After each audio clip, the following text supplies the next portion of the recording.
색채 관리의 측색과 조색에 대해서 공부해 보도록 하겠습니다. 이 파트에는 낯선 용어들도 많이 있고요. 또 좀 범위가 많습니다. 그래서 설명해야 될 내용들이 많은데요. 내용이 좀 길어질 것 같습니다. 하지만 차근차근히 공부해 보도록 합시다. 자, 측색이라고 하는 것이 무엇인지부터 살펴보도록 하겠습니다. 측색은 색을 측정하는 것입니다. 색을 정량적인 전달과 동일한 재현, 커뮤니케이션의 객관성을 확보하기 위해서 주로 측색기를 이용하여 색을 측정하는 것입니다. 객관적이고 정확한 색채 측정은 이 색책의 색을 측정하는 기계, 색도계, 색책의 측색기 모두 같은 말입니다. 이것을 이용해서 색채 값을 지정하고 객관적으로 관리하고 국제적 표시 기준을 적용해야 합니다.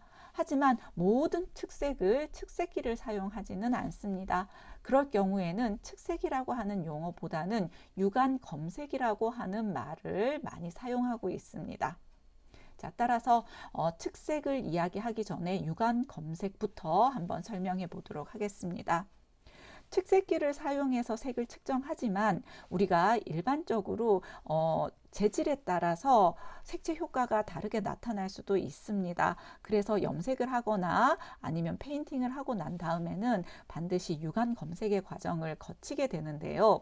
이 육안 검색을 일반적인 아무런 환경에서나 진행을 하게 되면 메타메리즘과 같은 컬러 어피어런스 현상이 많이 일어납니다. 그러니까 그 환경에 따라서 색채가 다르게 보이는 경우들이 많죠. 그런데 측색의 목적이 좀 객관적으로 색을 관리하고 평가하기 위한 거라면 육안 검색을 할 경우라도 그 시 환경에 대한 우리가 검색하는 환경에 대한 기준은 정해 놓는 것이 바람직합니다. 그래서 KSA 0065번을 기준으로 해서 이 육안 검색의 시환경을 제한을 해 놓는데요. 어떤 건지 한번 공부해 보도록 하겠습니다. 작업면 조도는 1000에서 4000 룩스 사이를 유지하고 균제도는 80% 이상을 유지해라. 이런 조건이 있습니다. 그건 뭐냐면은요. 이렇게 라이트 부스 안에서 만들어야 되는 색과 내가 조색한 색을 비교를 합니다. 자, 라이트 부스를 사용하는 것은 외부적인 그런 조명의 영향을 받지 않고 표준 광원 안에서 평가를 하겠다는 것이죠. 자, 이때 이 색지를 시료색과 샘플색을 올려놓은 이 면을 작업면이라고 얘기합니다. 이 작업면에 빛이 비치죠. 그때 이 빛의 세기가 1000에서 4000 룩스 사이여야 되고 작업면에 어떤 곳을 찍어 보더라도 그 차이가 80% 그러니까 일정한 범위 내에 80% 범위 내에서 일정해야 된다는 겁니다. 예를 들어서 1000 룩스를 기준으로 본다면은 어떤 곳을 찍었을 때 8000, 800, 어떤 곳은 1000. 요 범위 내에서 빛의 조도가 일정하면은 이 작업면의 환경은 KS 규정을 따른다고 볼 수 있습니다. 그런데 어떤 쪽은 빛이 강하게 내려와서 1100 룩스가 되고 어떤 쪽은 이 작업면이 빛이 좀 멀어져서 600 룩스가 됐다. 이러면은 균제도가 아주 60도 안 되는 거죠. 그래서 80도 이상을 유지해야 합니다. 그런데 특별히 색이 어두울 경우에는 4000 룩스에 가깝게 진행을 해야 합니다. 그러니까 내가 평가해야 하는 색이 어두운 색일수록 작업면의 조도는 높여주는 것이 맞습니다. 자, 그 다음 이 라이트 부스 내부의 명도는 이 부스의 이 색을 얘기하는 겁니다. L 밝기를 얘기하는 거죠. 45에서 55. 요거는 먼셀의 명도 값으로 N4에서 N5 정도의 무광을 띠는 무채색을 사용합니다. 자, 그러나 어떤 밝은 색이나 흰색에 가까운 색을 비교할 때는 부스 내부의 명도가 N6, 즉 L65 이상의 무채색을 사용하는 것이 좋고요. 어두운 색이라면은 L스타 25의 무광택 검은색을 사용해야 합니다. 자, L25의 검은색이에요. 우리가 LLB 값 얘기할 때 L 스타가 제로면은 블랙이라고 얘기를 했잖아. 그쵸? 요거는 이상적인 것이고 일상적으로 우리가 사람들이 느끼기에 L 스타가 25 정도이면은 검정이라고 생각을 합니다. 자, 반드시 이 부스 내부는 무광이어야 되고 밝기에 따라서 명도 값은 조금 다르지만 일반적으로 N4에서 5를 사용하고 밝을 경우 N6, 그 다음에 어두울 때는 L스타가 25인 검은색을 사용한다. 자, 그 다음 작업면의 색입니다. 지금 보는 것처럼 작업면에 그죠? 작업면에 우리 뭐라고 하죠? 다이라고 얘기를 합니다. 작업면이 이렇게 있을 때 이 작업면의 색깔이 원칙적으로는 L스타가 50인 무채색입니다. 즉 한 N5 정도가 되는 색인데요. 외광의 영향이 있을 경우 작업면에서 여기가 바깥쪽에서 이렇게 빛이 좀 들어오는 그런 상황이라면은 이 부스를 불투명한 천으로 모두 둘러 막아야 합니다. 네, 둘러 막아야 합니다. 불투명한 천으로 막아야 됩니다. 그리고 이제 머리를 집어넣어서 여기서 평가를 하는 거죠. 자, 그 다음 관찰자도 조건을 지켜야 돼요. 이 관찰자는 미묘한 색 차이를 판단하는 능력을 가지고 있어야 합니다. 그래서 각종 색각 검사표로 검사하여 정상 색각을 지닌 사람이어야 합니다. 뭐 색약이나 아니면 생맹이면은 당연히 안 되겠고요. 그 다음에 나이가 40세가 넘어서면은 우리 시세포의 기능이 떨어질 수 있습니다. 그래서 40세가 넘는 관찰자는 반드시 색각 검사표로 검사한 후에 이 유광 검색을 진행하는 것이 맞습니다. 또 만약에 안경을 착용하였다면 렌즈에 색깔이 들어가 있으면 안 되는 겁니다. 특정한 어떤 색깔이 들어있는 노란색의 렌즈라든가 블루기미가 들어가 있는 렌즈는 가시광선을 모두 다 균일하게 투과시키는 게 아니라 노랑이면은 노랑을 흡수하고 나머지를 투과시키고 파랑이면 파랑을 흡수하고 나머지를 투과시키기 때문에 잘못됐죠. 노랑이면은 나머지를 흡수하고 노랑을 많이 투과시키고 파랑이면 파랑을 많이 투과시키고 나머지들을 흡수하기 때문에 이 가시광선 스펙트럼을 정확하게 파악할 수가 없어요. 분광 반사되는 스펙트럼을 동일하게 정확하게 판단할 수 없기 때문에 자, 안경 렌즈에 색깔 안 들어간 거 착용해야 되고요. 선명한 옷을 착용하지 않기. 네, 선명한 옷을 착용하고 판단을 하게 된다면 예를 들어서 내 팔에 가끔 이렇게 선명한 옷이 있다면은 이 비교해야 되는 색편을 이렇게 이동하는 과정에서 그 색이 내 눈에 자극을 주겠죠. 그렇다면 잔상 현상이 일어날 수도 있고 색채 대비 계속 연속 대비 현상이 일어날 수 있기 때문에 선명한 옷 착용하지 않아야 되고요. 진한 색 다음에 연한 색이나 보색을 보면은 연속 대비가 일어나기 때문에 안 된다는 얘기입니다. 자, 만약에 그렇게 했다면 무채색을 보고 눈을 수능시킨 후 중립의 상태로 만든 후에 다음 색을 검사해야 됩니다. 자, 연속한 비교 작업은 시각 판정 능력을 저하시키므로 휴식을 취한 뒤 검색하는 것이 맞습니다. 자, 그 다음 비교하는 색면의 크기는 2도 또는 10도 시야 각으로 측정을 해야 합니다. 만약에 2도에서 10도 시야의 조건보다도 조건에 맞지 않은 거라면은 마스크를 사용해서 우리가 평가하는 이 색지의 크기를 이 2도 시야, 10도 시야에 맞출 수 있도록 이렇게 제한을 해야 됩니다. 이게 무슨 말이냐?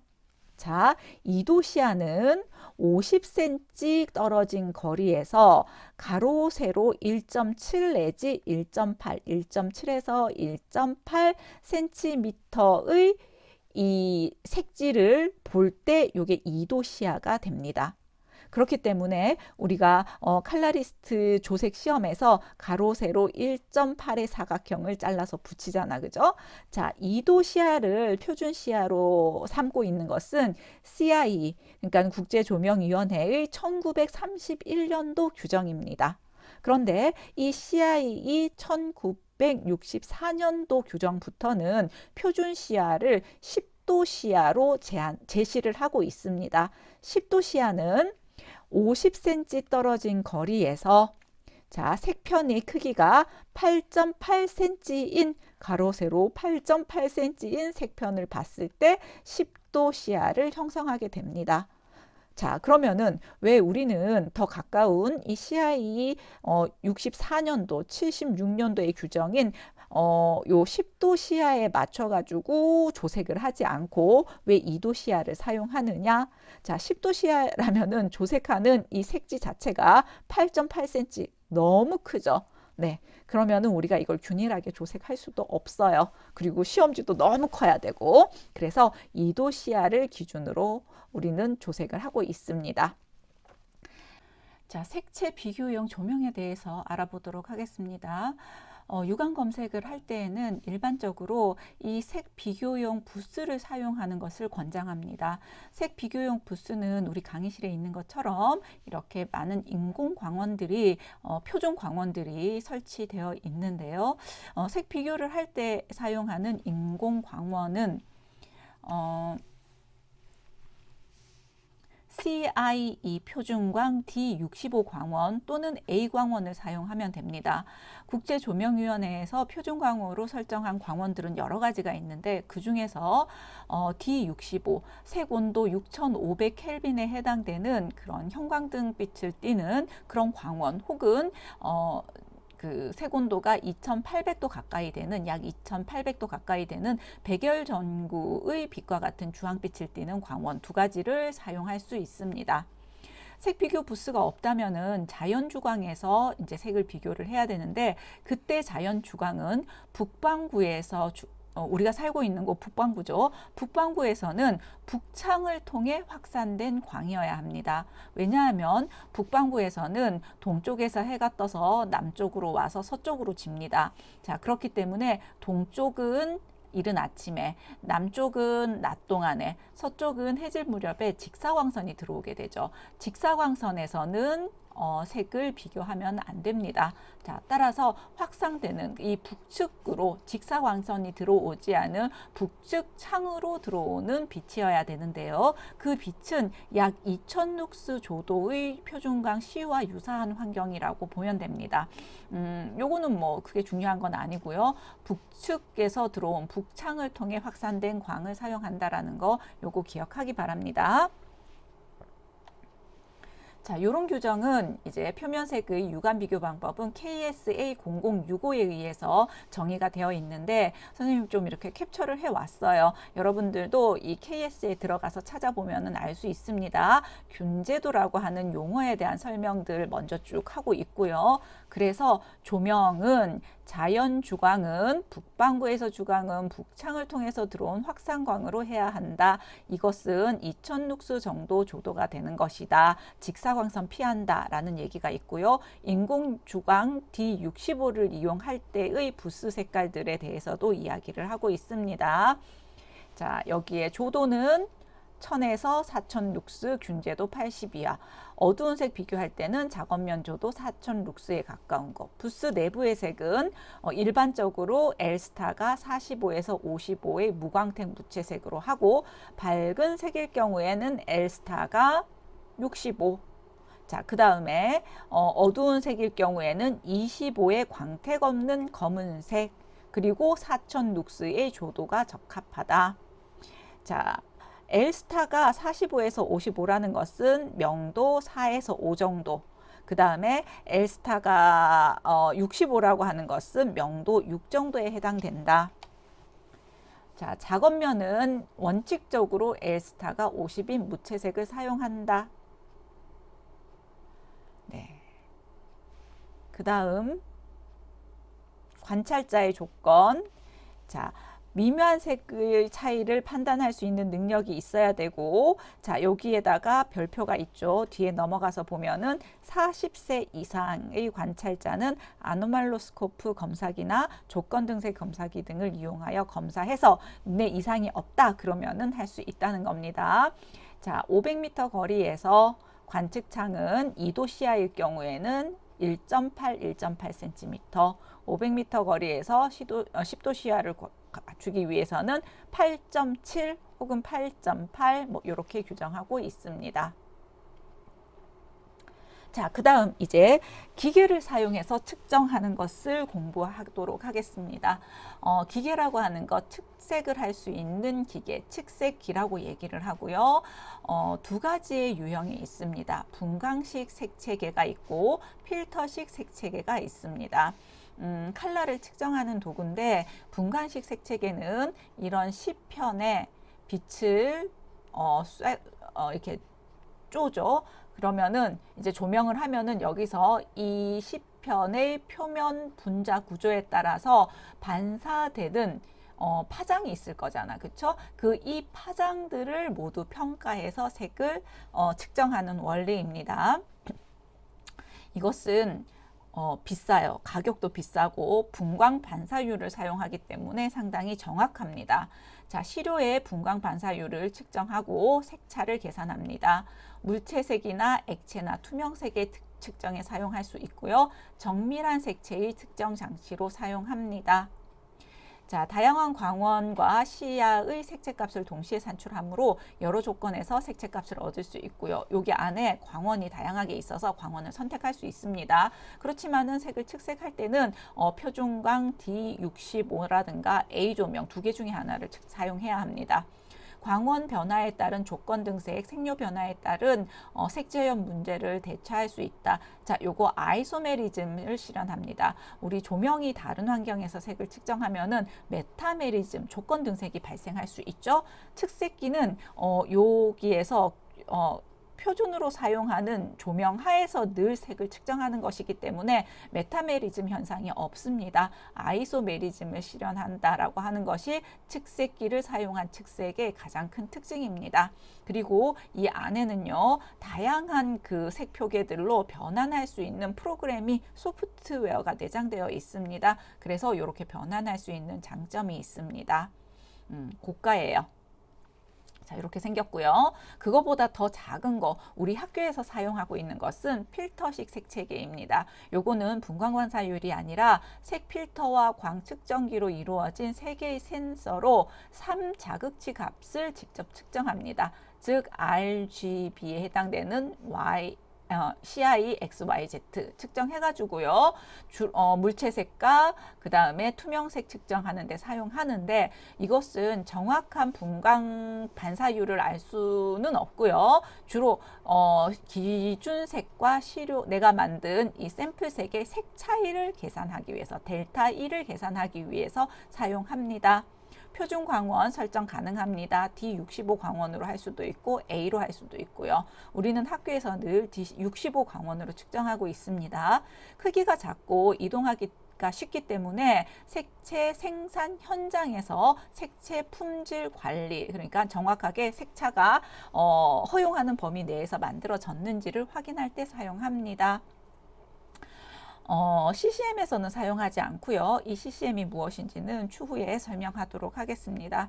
측정이 간편하고 비교적 저렴합니다. 저렴해도 뭐 250에서 300 뭐 정도 합니다.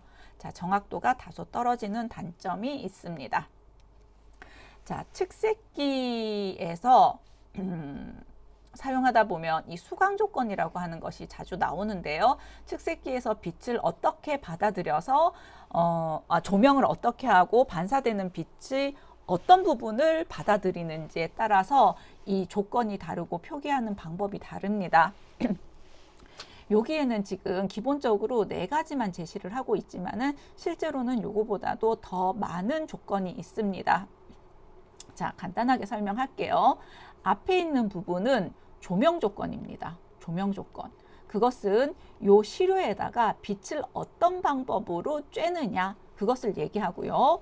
뒤에 나오는 것은 수광 조건입니다. 그러면 반사된 빛이 자, 빛을 수용하는 사람이라면은 눈이 되는 거고요. 측색기라고 하는 것은 이 측색 반사되는 빛을 받아들이는 기구가 됩니다. 디텍터라고 하는 부분이 됩니다. 자, 그 부분에 해당되는 겁니다. 자, 그러면 45.0이라고 하는 것은 자, 빛을 이 색 표면에서 45도 각 각도로 조명합니다.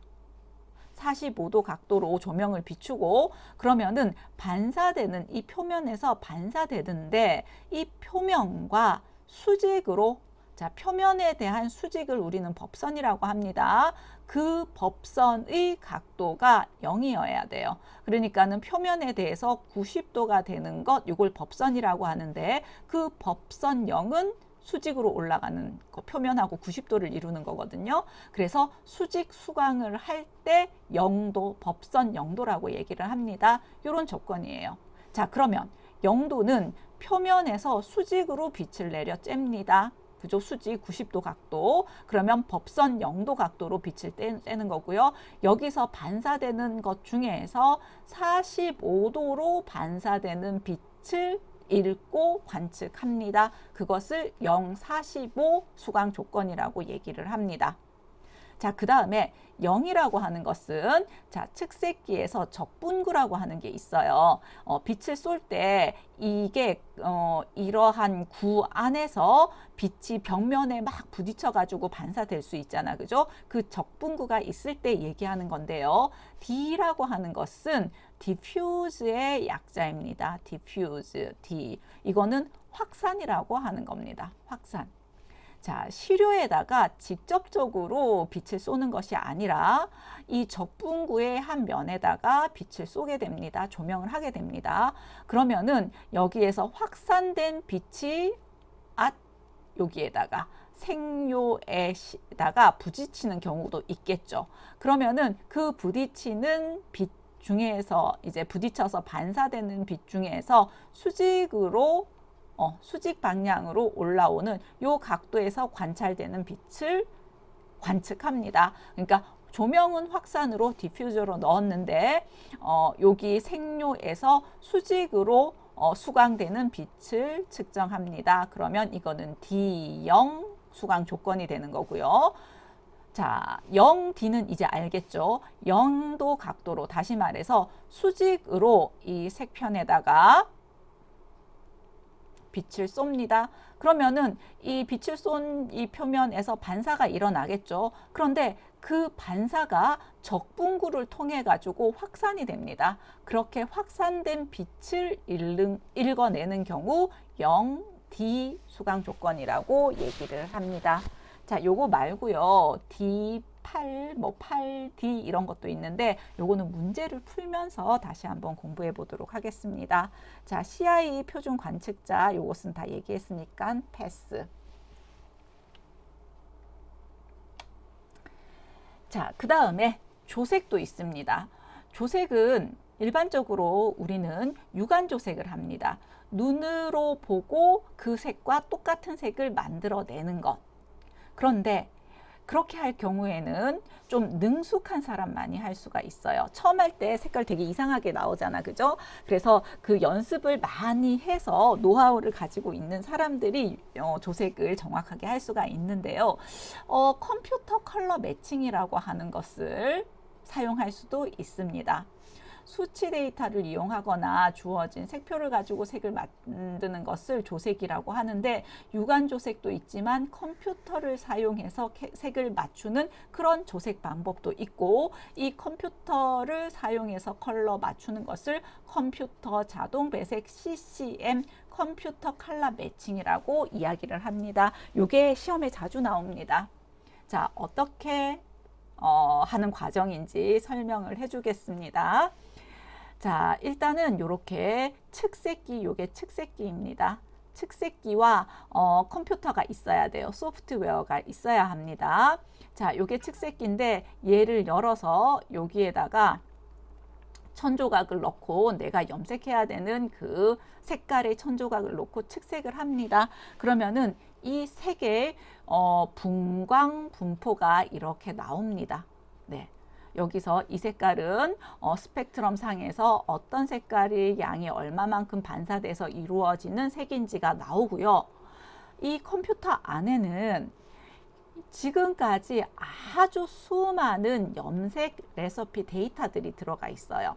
이런 거 비스무리한 색깔들을 만들 때 어떤 염료와 어떤 염료를 각각 몇 퍼센트 혼합해서 이 색깔을 만들었다라고 하는 그런 데이터들이 컴퓨터에 엄청나게 들어가 있습니다. 그러면은 어떠한 공식 과정을 거쳐 가지고 이 분광 반사율을 가지는 색은 어떤 데이터 속에서 이런 데이터를 활용하면은 가장 유사한 색깔로 만들 수 있다라고 하는 그 레시피를 찾아줍니다. 이것도 빅데이터를 이용하는 거예요.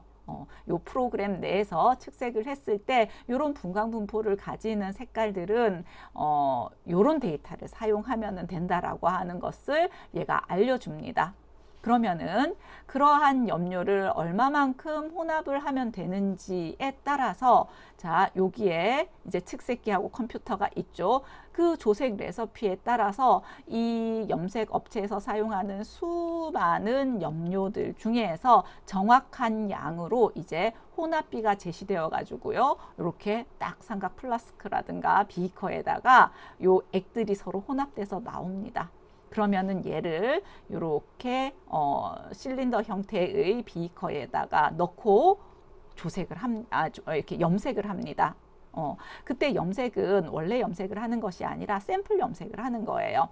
여기에다가 1000 조각을 하나씩 넣어요. 그러니까는 요런 색깔을 하나를 알기 위해서는 요거와 비슷하게 색깔을 만들 수 있는 레시피를 한 서너 개를 제안을 해주거든요. 그래서 그 서너 개의 염료를 넣고 1000 조각을 넣어가지고 샘플로 염색을 합니다.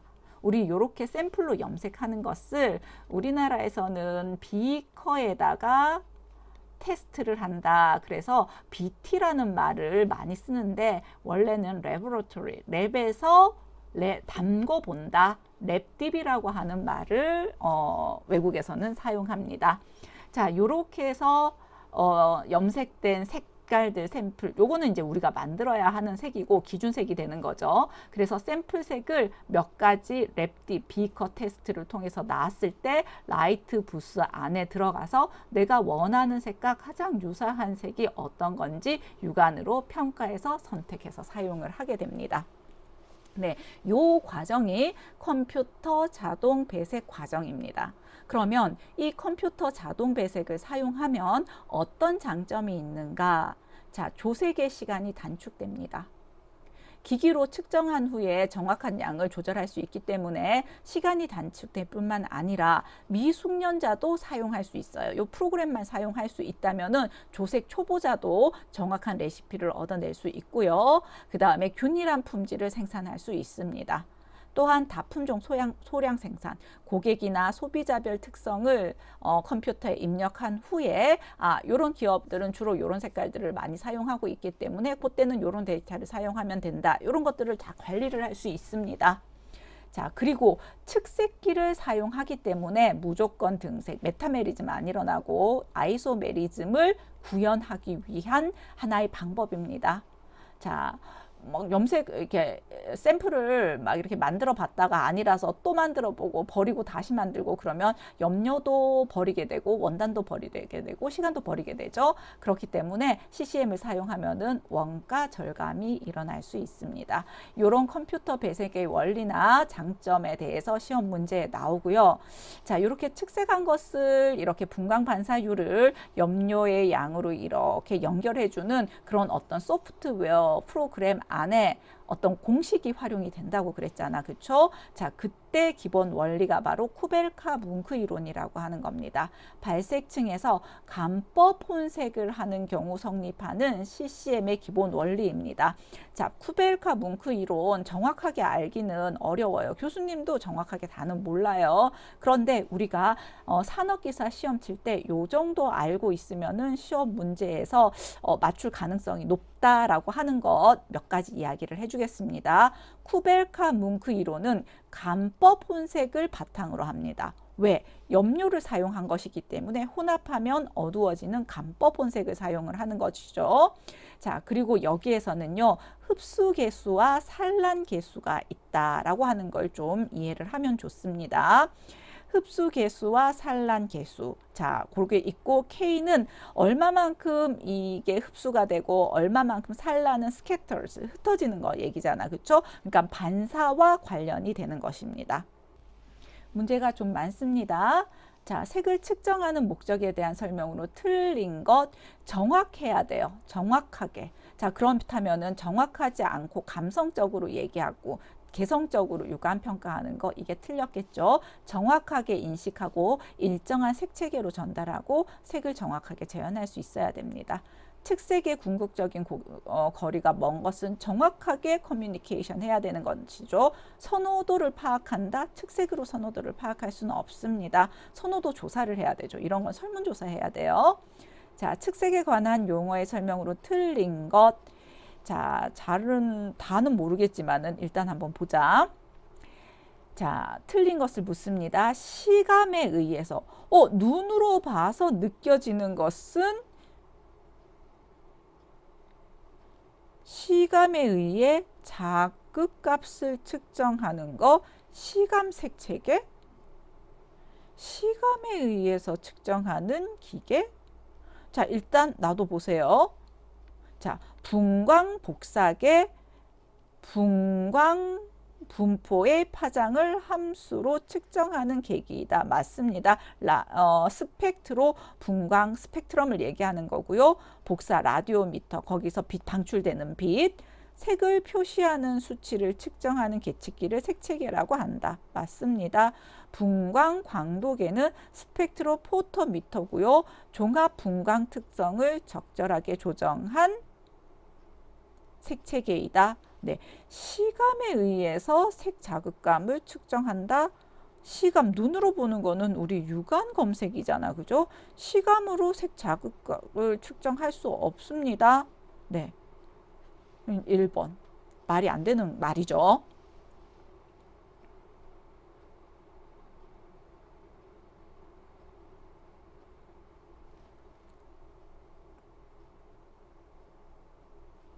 (27번) 정량적이지 않고 주관적인 색채 검사, 육안 검사입니다. 육안 검사에 의해서 관찰자와 대상물의 각도, 자, 이거는 뭘 묻느냐? 관찰자의 눈과 이 대상물의 각도, 이걸 묻나요? 자, 조명과 수강 조건 얘기를 하는 건지, 아니면은 이 관찰물과 이 대상물과 관찰자의 이 시야 각도를 얘기하는지 정확하게는 잘 모르겠는데요. 어찌 됐든 30도라고 하는 건 없어요. 그쵸? 이 시야 각도를 얘기한다면 10도가 있고 2도 관측 시야가 있고 대상물에 하고 각도는 예를 들어서 빛이 수직으로 내려온다면은 이 색뇨에 관찰자는 45도 각도를 유지해야 되고, 그 다음에 빛을 45도로 내려쬐다면 수직으로 나오는 빛을 읽어야 되는 거니까 뭐 45도, 0도, 수직 이런 게 있어야 되지 30도는 아닙니다. 자, 비교하는 색은 인접하게 배열하고 동일 평면이 되도록 배치해야 됩니다. 관측 조도는 1000에서 4000 룩스로 하라고 얘기를 했었고요. 자, 대상물의 색상과 비슷한 색상 아닙니다. 명도 중심으로 봐야 되겠죠. 그렇다면 2번이 정답입니다.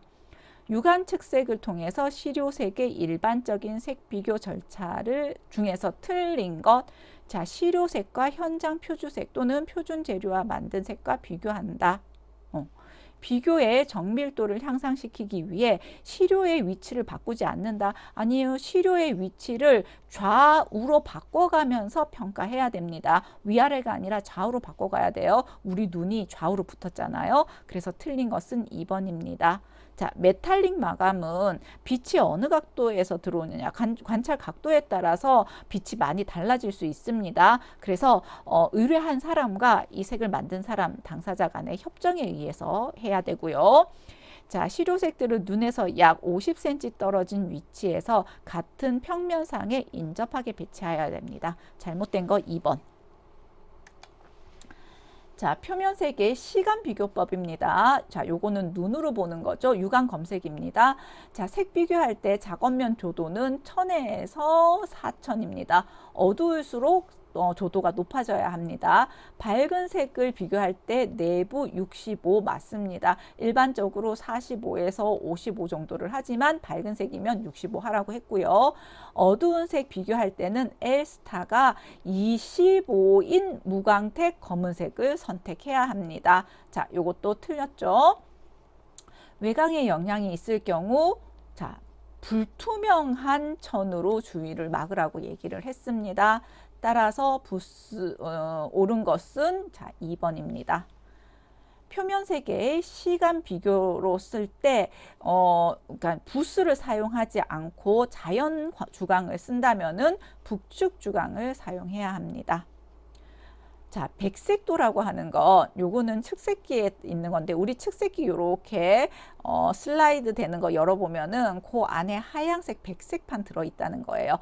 자, 측색하기 전에 요렇게 빛 쏘기 전에 이 백색 캘리브레이션 할 때 사용하는 건데요. 자, 백색도가 거의 100에 되는 색을 요 백색판에 사용해야 됩니다.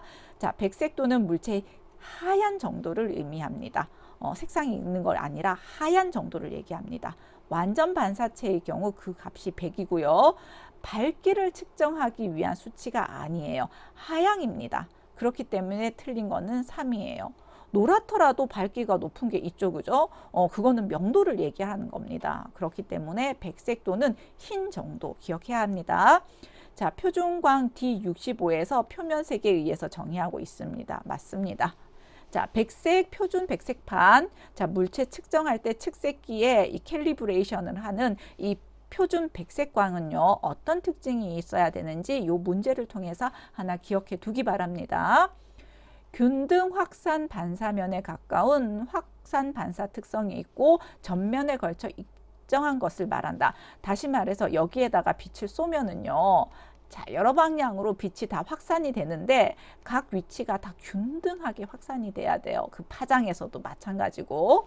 자, 그 다음에 얘가 오염이 됐다면은 세척이나 재연마를 통해서 원래의 값을 재현할 수 있어야 됩니다. 분광 반사율이 거의 0.1 이하로 이 파장, 가시광선 파장에 걸쳐 거의 일정한 것으로 한다. 자, 요거 한번 보세요. 분광 반사율이라고 하는 것은 표면의 빛을 쬐을 때 얘네들이 얼마나 반사를 하느냐 그걸 묻는 거거든요. 그러면은 100이라고 하는 1이라고 하는 빛이 들어왔어. 그러면은 얘가 백색판이라면은 거의 1을 다 반사시켜야 돼요. 그렇다면은 분광 반사율은 1이 들어와서 1이 나간다는 거는 1에 가까워야 되는 게 백색이잖아. 그런데 0.1이라고 하는 말은 뭐냐? 1이 들어왔으면은 0.9는 흡수가 되고요. 0.1만 반사를 하는 거야. 그러니까 이거는 거의 검정이라는 얘기입니다. 백색이 아니에요. 그래서 분광 반사율은 0.9 이상이어야 됩니다. 네, 그래서 틀린 것은 3번이고요. 자, 요것도 교정할 수 있는 값이어야 된다. 한번 읽어봅니다. 방금 설명하면서 선생님이 얘기했어요. 분광 반사율이 완전 확산 반사면은 요 백색 표준판은 분광 반사율이 1인 이상적인 편을 얘기합니다. 자, 측색기에 대한 설명입니다. 색채를 측정하는 측색기 두 가지 있습니다. 필터식 색채계와 분광식 색채계 있습니다. 3번. 자, 가장 정확하게 측정할 수 있는 것은 분광식 색채계인데요. 자, 분광식 색을 측정하는 것은 반사되는 빛을 측정하는 거죠. 자, 반사되는 빛을 측정하는 것은 스펙트로포토미터입니다. 얘는 복사계는 복사열에 의한 빛을 평가하는 것이기 때문에 물체색은 분광 광도계를 사용합니다. 자, 37번 문제 풀어보겠습니다. 조금 어려운 문제인데요. 이런 문제들은 하나 정도 그냥 외워두면 좋을 것 같습니다. 분광 광도계를 사용하여 컬러를 측정하는 경우 만족해야 되는 조건. 자, 이건 조건이니까는 우리가 기억합시다. 자, 파장의 범위는 요 가시광선 영역으로 합니다. 자, 물체색은 분광 반사 표면에서 반사되거나 투과되는 그 파장을 측정하는 것이죠. 맞습니다. 자, 분광 반사율 또는 분광 투과율의 재현성은 0.2% 이내로 한다. 네, 요거 기억하기 바랍니다. 분광 광독의 파장의 불확도는 자, 이게 10나노미터가 아니라 1나노미터 이내의 정확도를 유지한다. 네, 불확도라고 하는 거 우리 모든 측정에는 오류가 있을 수 있어요. 정확하지 않을 수가 있는데요. 그 정확하지 않은 파장의 범위는 1나노미터 이내로 해야 된다는 얘기입니다. 자, 그래서 틀린 것은 4번입니다. 자, 분광 계측기와 관련된 설명. 분광식 계측기, 분광 광도계. 이거 얘기하는 거죠. 분광식 색채계. 자, 백열전구와 필터를 함께 사용하여 백열전구와 필터를 사용해요. 필터를 사용하는 것은 필터식 색채계입니다. 자, 시료에서 반사된 빛은 3개의 색필터를 통과한다. 필터식 색채계입니다. 3자극치값 3개의 색필터를 사용하는 겁니다. 요거 3개는 전부 다 필터식 색채계를 의미하는 것이고요. 시료의 분광 반사율을 측정한다. 4번이 맞습니다. 자, 요거는 표색계에 대한 이야기네요. 물체 세계의 삼속성을 일반적으로 나타낸다.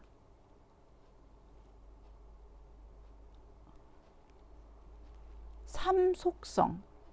그러면은 색상, 명도, 채도의 개념을 반영해가지고 만든 색채계를 찾아야 되겠죠. 자, 요거입니다. 1번. 1번은 물론 이게 CIE의 그 혼색계이지만 우리가 사람들이 색을 지각하는 방식과 유사하게 만든 그런 혼색계입니다. 자, L은 밝기를 뜻하고요. A와 B의 값으로 색상과 채도를 알 수가 있죠. 그래서 답은 1번입니다. 색차식의 종류와 거리가 먼 것, 측색계를 사용해서 색의 차이를 평가하잖아. 그죠? 델타 E를 구하는데요. 그렇다면 요거는 혼색계를 사용한 것이면은 다 되는 겁니다. 자, 요런 것들이 다 혼색계와 관련이 있고요. ISCC라고 하는 것은 색차식도 아니에요. ISCC 우리 니스트라고 해가지고 요거는 휴톤 시스템과 관련되는 거잖아. 그쵸? 그래서 요거는 현색계 눈으로 보는 그런 그 계통생명법과 관련되는 것이기 때문에 4번이 틀렸습니다. 자, 요거 한번 봅시다. LAB 좌표로 자, 65입니다. 중간 명도가 되겠네요. N6 정도 되는 밝기의 명도고, 자, A가 양수입니다. 30 레드 값이고요. B가 마이너스 20입니다. 블룸입니다. 그렇다면 얘는 보라나 자주 영역의 색이 되겠죠. 자, 그럼 한번 봅시다. L 값이 높은 편이므로 비교적 밝다. 그러니까 명도 N5를 기준으로 해서 봤을 때 좀 밝다. 네. A 값이 양을 가지고 있기 때문에 빨간색이 포함되고 B 값이 음의 값을 가지고 있기 때문에 파랑이 포함되어 있어요. AB 좌표가 원점과 가까우니까 채도가 높다. 자, 이게 30-20이 원점과 가깝다 그렇지 않다라고 얘기하는 거는 잘 모르겠어. 상대적인 거니까. 하지만 이 문장 자체가 틀렸죠. 원점에 가까울수록 채도가 낮은 색이어야 됩니다. 그럼 채도가 높은 색이라고 평가를 하려면 원점과 멀기 때문에 채도가 높다. 이렇게 얘기를 해야 되겠죠. 자, 그래서 41번. 자, 4번입니다. 자, 측색기 또 나오네요. 측정 조건 묻습니다. 자, 아까 얘기하지 않았던 건데요. 앞은 조명 조건이고 뒤는 수광 조건이라고 얘기를 해요. 측정 조건이라고 얘기를 합니다. 조명 조건은 표면에서 자, 법선 수직일 때 0도로 조명을 내린다고 얘기를 했는데 8도기 때문에 8도 기울어서 자, 여기에다가 입사를 시킵니다. 그러면 얘가 이렇게 확산되는 곳이 있다 그랬죠.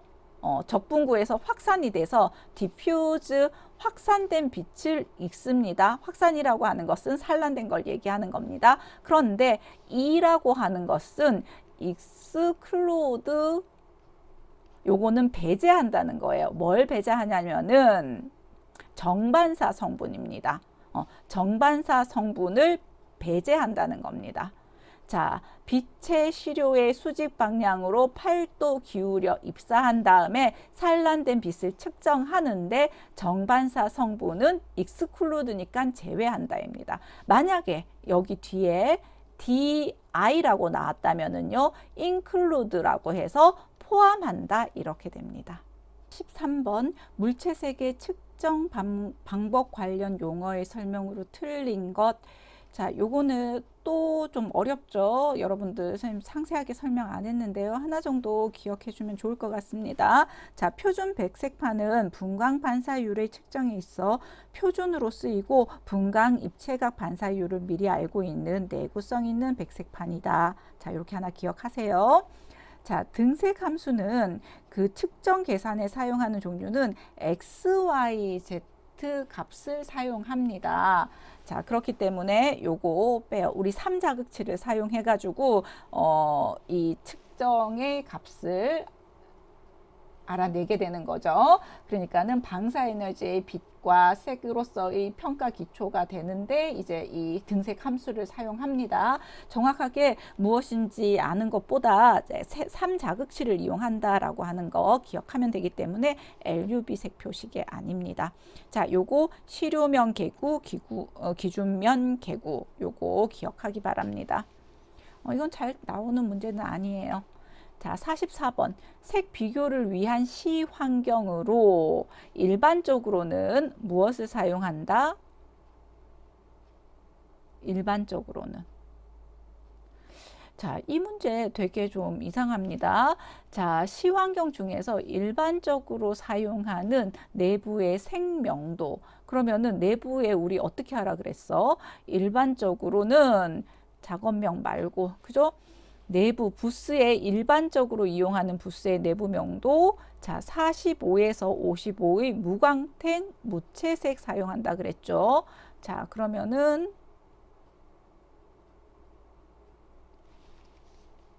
L스타가 45에서 55 정도의 무광택 무채색을 사용한다고 그랬잖아. 그쵸? 그런데 그게 여기에 없어요. 그러면은 이 사이에 들어가는 것이면 L스타 50이잖아. 그런데 무광택의 검은색이라고 나왔어요. 이거 무광택의 무채색이라고 해야지 이게 정답이 될 것 같습니다. 자, 다음 중 색채 오차의 시각적인 영향력이 가장 큰 거 색채 오차. 색차는 광원에 따른 차이가 가장 큽니다. 그래서 메타메리즘 조심해야 합니다. 자, CCM 나왔습니다. CCM 조색과 자, 흡수 개수, 산란 개수. 자, K는 빛의 흡수 개수고 S는 산란 스캐터 약자입니다. 자, S 하나만 외우면은 K는 흡수 개수라는 거 알 수 있겠죠.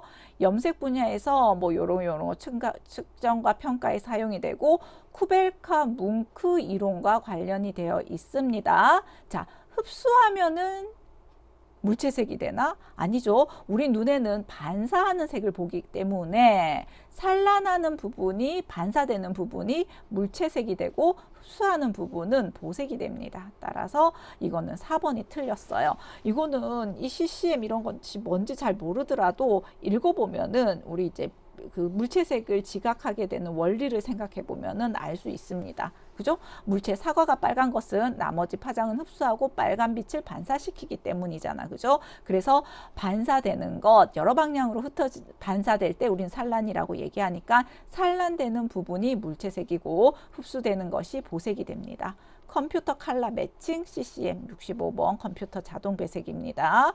장점은 뭐가 있느냐? 아이소머리즘 실현할 수 있고요. 기본 생료가 변할 때마다 데이터 입력해야 됩니다. 데이터가 있어야지 얘가 자동으로 알지는 않습니다. 자, 착색 대상 소재의 변화에 대한 데이터도 만들어야 돼요. 소재가 변하면은 염색도 다르게 나타날 수 있기 때문에 만들어야 됩니다. 다양한 조건에서 발생되는 메타메리즘을 피할 수 있습니다. 아이소메리즘을 실현합니다. 1번.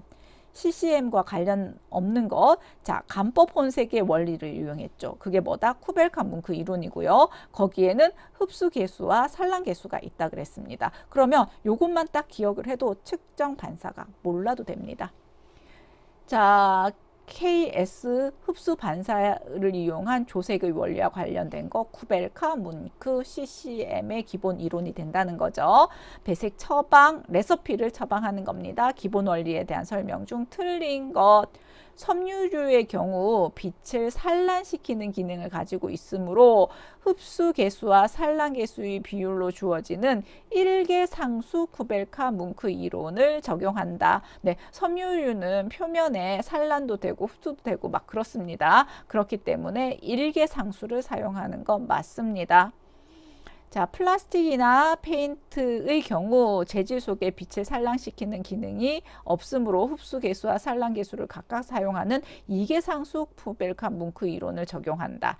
일계상수 쿠벨카 뭉크 이론에서는 흡수계와 산란 계수의 비율은 주어진 파장의 반사율에 무관하게 주어진다. 무관하게 이런 거 나오면 안 되는 거죠. 그렇죠? 상수는 일계상수를 사용할 때에는 파장의 반사율과 관련이 있습니다.